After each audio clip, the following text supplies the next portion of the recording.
द्वारकाधीश मंदिर गुजरात के जामनगर जिले में गोमती नदी के तट पर द्वारका शहर में स्थित है।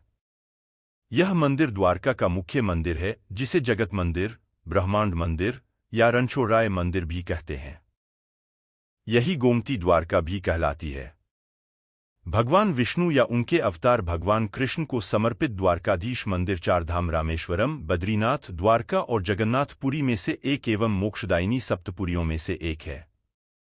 द्वारकाधीश का मुख्य मंदिर लगभग 2500 वर्ष पुराना माना गया है। ऐसा भी उल्लेख है कि महाभारत युद्ध के बाद जब द्वारका, जहां पर भगवान कृष्ण का राज्य था, सागर में जलमग्न हो गई थी। लेकिन बाद में इस मंदिर का निर्माण भगवान कृष्ण के पड़पोते वज्रनाभ ने किया था। हिंदू दृष्टा और धर्मगुरु शंकराचार्य ने भी इसके विस्तार और निर्माण में व्यापक योगदान दिया। इतिहास के पन्ने पलटने से पता लगा कि जगत मंदिर के आसपास की संरचनाओं का निर्माण 16वीं शताब्दी और इसका नवीनीकरण 19वीं शताब्दी में हुआ था। श्री कृष्ण का यह मंदिर 108 पवित्र विष्णु मंदिरों या दिव्यसेवसम में से एक है। दिव्यसेवसम पवित्र मंदिर विष्णु या कृष्ण को समर्पित मंदिर हैं, जिन्हें तमिल कवि संतों ने अपने गीतों में आलवार कहा था। श्री कृष्ण को जाना पड़ा द्वारका। द्वारका के उद्भव के बारे में धर्मग्रंथों में लिखा है कि श्री कृष्ण ने मथुरा के घोर अत्याचारी राजा कंस का वध कर दिया, जिससे कुपित होकर कंस के ससुर मगधपति जरासंध ने कृष्ण और यादवों का कुलनाश करने की ठान ली थी। वह मथुरा और यादवों पर बार बार आक्रमण करता रहा। अंततः यादवों की सुरक्षा को ध्यान में रखते हुए श्री कृष्ण ने मथुरा छोड़ने का निर्णय लिया। भगवान श्री कृष्ण ने द्वारकापुरी की स्थापना का निर्देश विश्वकर्मा को दिया। विश्वकर्मा ने एक ही रात में इस भव्य नगरी का निर्माण कर दिया। अपने समस्त यादव बंधुओं के साथ श्री कृष्ण द्वारका आकर निवास करने लगे। द्वारका को शास्त्रों में कुशस्थली भी कहा गया है।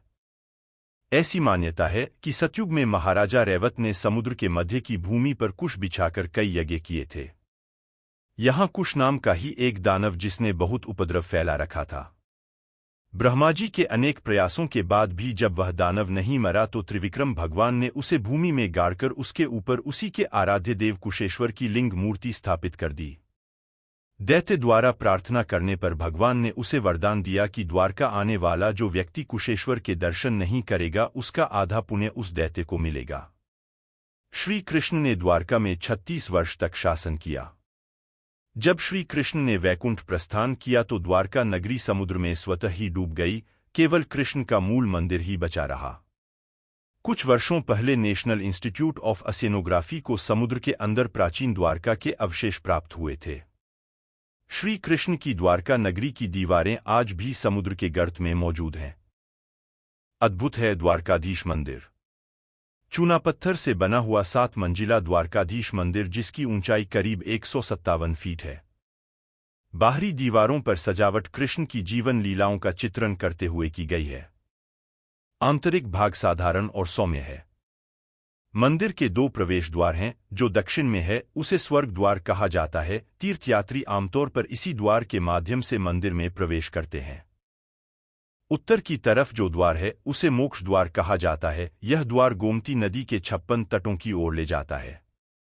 अंदर मंदिर में द्वारकाधीश जी की श्यामवर्ण चतुर्भुज मूर्ति विराजमान है।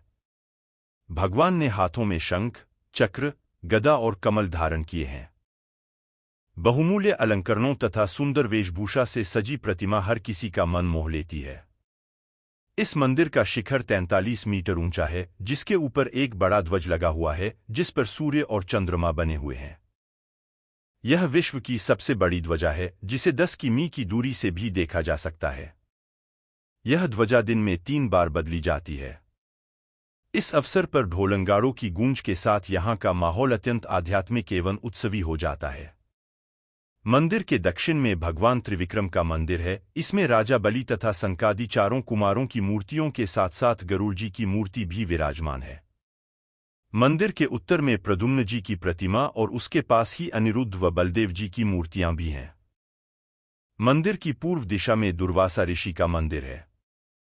मंदिर के पूर्वी घेरे के भीतर ही मंदिर का भंडार है और उसके दक्षिण में जगतगुरु शंकराचार्य का शारदा मठ है। उत्तरी मोक्ष द्वार के निकट कुशेश्वर शिव मंदिर है। यहाँ के दर्शन किए बिना यात्रा अधूरी मानी जाती है।